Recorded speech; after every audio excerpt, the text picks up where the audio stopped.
And let's take our pencil, and everyone except for trombones, write in mezzo piano right there.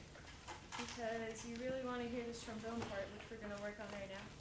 You guys know where we are? Oh, sorry. Measure 25, the 2/4 bar right before 29. Okay.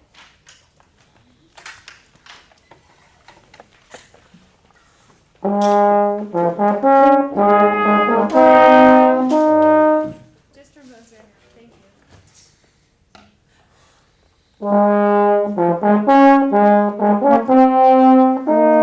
Cool. So let's make that a little more lifted this time. And when we have that, can we have the alto sax and tenor sax, if you guys will come in when you have all the 16th notes? Awesome. Same place. So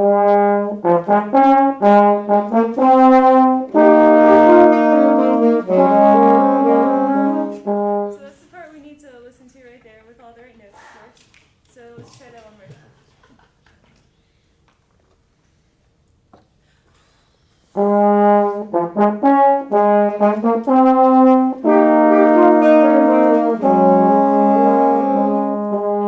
And we're going to crescendo through that, but we're not going to crescendo too much because we still have to crescendo all the way to measure 29.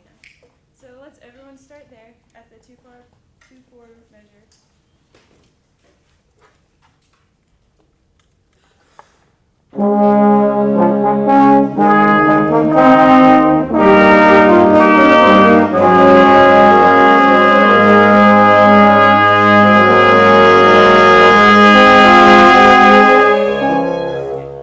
Cool. So when we get to 2 bars before 29, I really want to feel the bass right there. So let's really hear the bass and feel the bass right there. Let's get 2 before 29, tuba, trombones, and bassoon.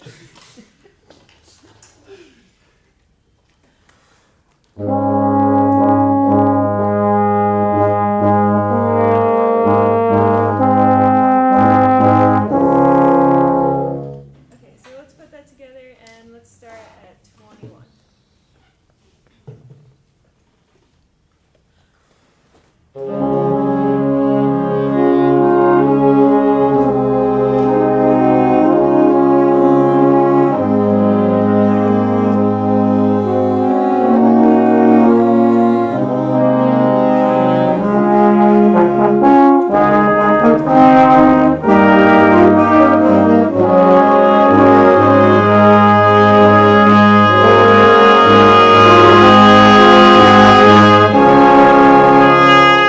Very good. I liked it a lot. Now, in a moment like that, now she's being personal. She's not. That is different. I agree with Sam on that one. That I wouldn't mind. You know, what's the word that she likes to say a lot when she likes something? Awesome. Cool. Cool. Cool beans. Mr. Rose, when he came to us, he said "good to go" a lot. I've played that enough And these a lot. aren't. This isn't wrong. It's not a bad thing. It just make sure that Should they just yell like cool at me when I say it? what's that? Should they yell cool at me when I say it? No, because you don't say it that much, but it's your word. Should we yell hot? Just one quick rehearsal idea. You guys notice that she has sticky notes? That's a really good rehearsal technique. So then you're not marking your score with everything. You can mark your score lightly with pencil if you wanted to, but she's got sticky notes. And Gary Lewis, this is who I learned it from in Michigan. He's at Boulder, Colorado now. But he would come with all these sticky notes in his score, and as soon as we would fix something in the symphony band, he would take the sticky note and just throw it. So it was like we could visually see us improving. It was really cool. You know, I don't do that on the floor, but anyway, that's what he would do. And the other thing is, they just play this beautiful crescendo into this climax, and you're like, maybe sustain the climax. Great job. Okay, Andy, here we go. Let's do this. Okay, so stay in the moment for a second. Some of the best moments that happen within a cycle happen in the rehearsals, not in the concerts. Okay, keep going. Okay, measure 29. Okay, so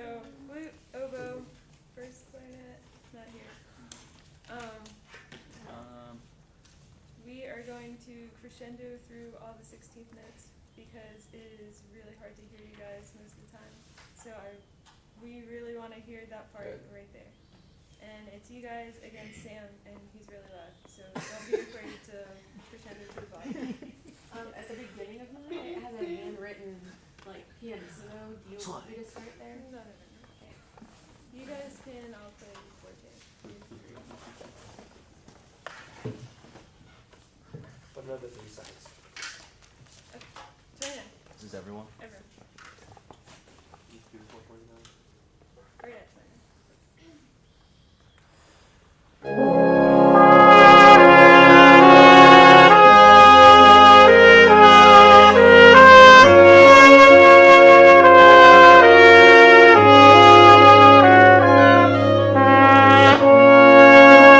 Did you like that balance? Did you like Sam being that loud? No. Obviously he's very needy today. He needs some attention. That's every day. So don't let him do that, because that'll destroy the effect of the sound. Sam, does it say mezzo forte right there? Yeah. Let's play mezzo forte. It means mighty forceful, right? But it also says solo above it, so I think that just automatically doubles the value. It doesn't matter. Well, You know, notebook. This is a good hot topic. Okay. That's a notebook very well. I didn't even have my notebook. I wasn't even. I'm gonna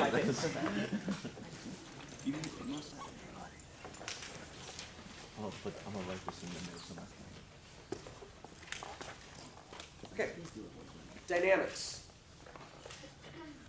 Printed in parts. You're writing this verbatim, or typing it on your phone, or recording it. I'll try not to cuss. Dynamics are printed in your parts in relativity to Stop. make your list. Write it down.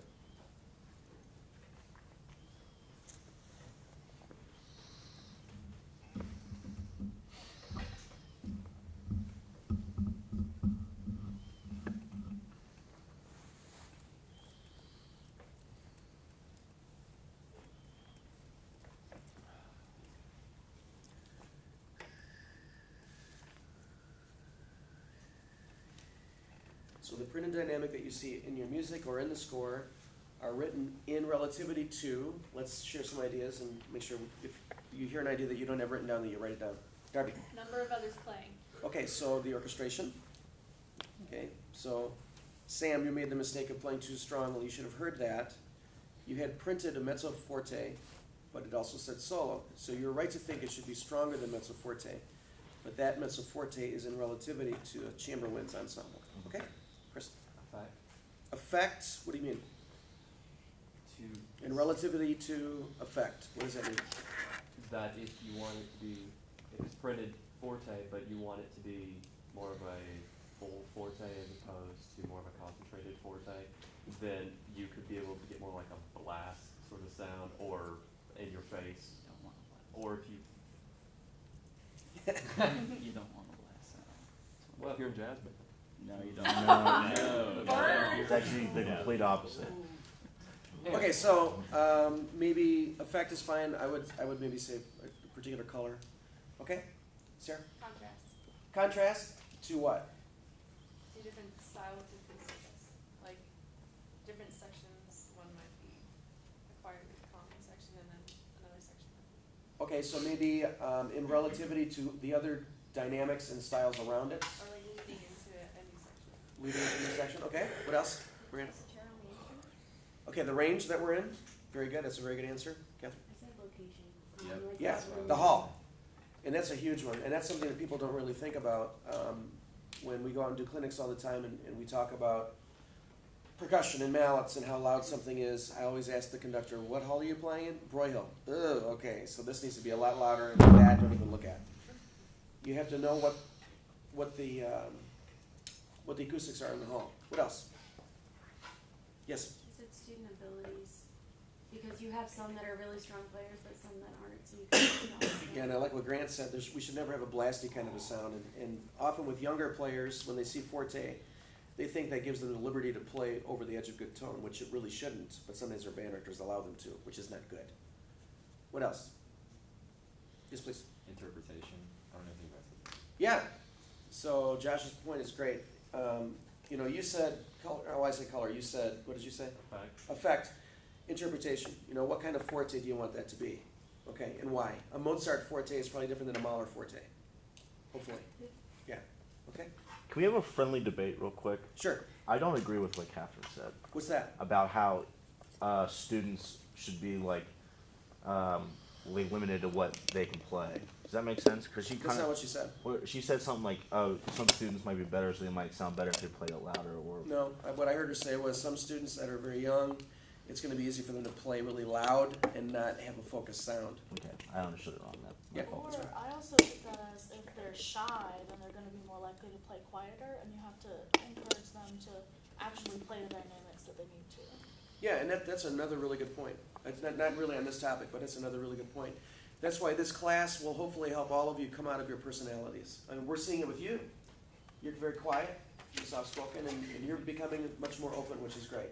And then that will affect your clarinet playing. That'll help you to be more aggressive, I think, as a clarinetist. Okay? Yeah, you had all the answers that I had. Mr. Rose, you have anything to add to the relativity question with dynamics? I think they got them all. It's I very mean, good. it just depends on the ages of the kids. I know with my middle school kids, I have to tell them to do about 4 times more than what I really want them to do. Because if you tell them to do exactly what you want, they'll never get to that point. Mhm. You have to really overestimate what you think that they're going to give. Remember, any dynamic that's written in your score is a dynamic that the composer would want to hear from the hall. That's how you should think about dynamics. So in order to get that effect, oftentimes in the score, a forte is written for everybody. That's totally stupid. It makes no sense. I mean, Sam perfectly showed us why. Okay, a mezzo forte or a forte on the trumpet is not going to match a forte on the flute or a clarinet. Thank God. Okay, we don't want because we don't want to hear the klezmer sound. Okay? We don't want that. So because of that, all dynamics are in relativity. So make sure that you understand that concept and you can teach that to your students. Okay? You have to be real careful with a lot of composers, especially nowadays, try to balance the band for you in the score, which is kind of the opposite of what Dr. Ross is talking about. Instead of writing everything forte, they think, well, we'll write this. What you have to remember is that they're writing that for the ideal band that they're composing that piece for, which you will never have.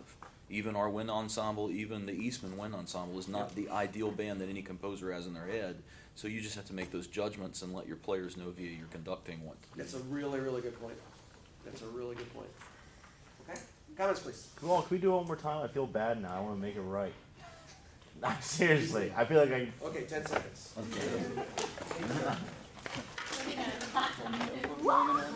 Finally be downstairs.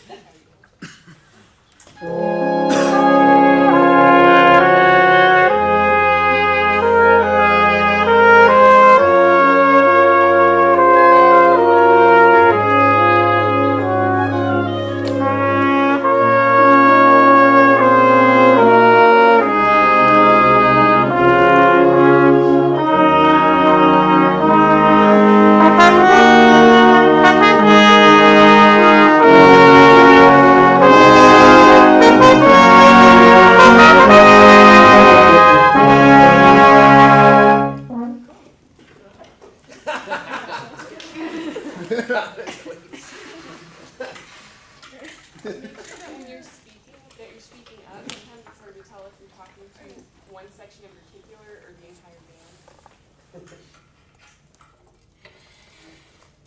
Other comments, please. I really liked how you worked on such a, I mean, we only just then played 10 measures. Yeah. But it was very specific and you adjusted what you heard and that's awesome. Thank you. Thank you very much.